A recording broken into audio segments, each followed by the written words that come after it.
everyone, I'm Ellie, your next Guild President.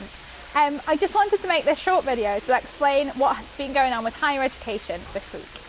So I'm sure you've all heard the words green paper, white paper and higher education bill flying around over the last 6 months, and probably some of you, like me, had no idea really what was going on at which point. So basically, a green paper is a paper that the government puts out to consultation, so people can respond and hopefully that is taken on board. A white paper comes out of that consultation, which then goes to Parliament and is voted on to become law or a bill.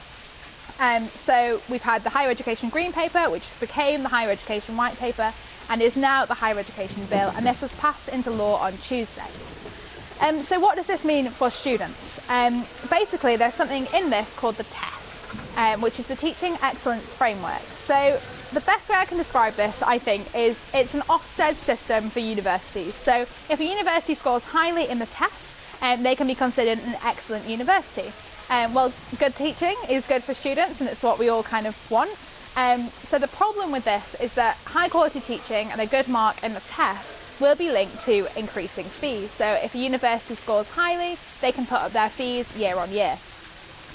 So that's obviously not good because fees are going up anyway, but this will also drive a competition market in higher education. So students who can afford a better education will get a better education, and students who maybe aren't so wealthy can't get such a high quality education. And also universities will kind of be less likely to collaborate on things like research or joint ventures, which isn't good for the university sector as a whole and isn't good for students. So that's the kind of the bad side of the higher education bill. There have been some student wins. So the NUS are working in that consultation period with the government and have actually got some Sharia compliant loans have come out of the bill. So Muslim students who had difficulty getting a student loan can now get a loan in line with their religious beliefs, which is really, really good. And also universities are still under the Freedom of Information Act. So that was kind of proposed to be removed, and actually the NUS got some win of that kind of keeping for university. So not only does that increase university transparency, but also student media groups can get information, which are really important for both those media groups and for students on campus. So that's kind of like the main point. There is a bit more, but it's more backstage and that kind of thing. If you do have any more questions, higher education is a bit all over the place following Brexit anyway. If you do have any questions, contact me or Chris, your education officer.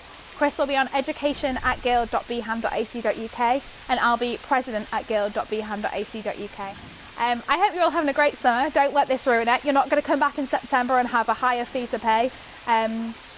So yeah, keep enjoying your summer, and I'm looking forward to seeing you all in September.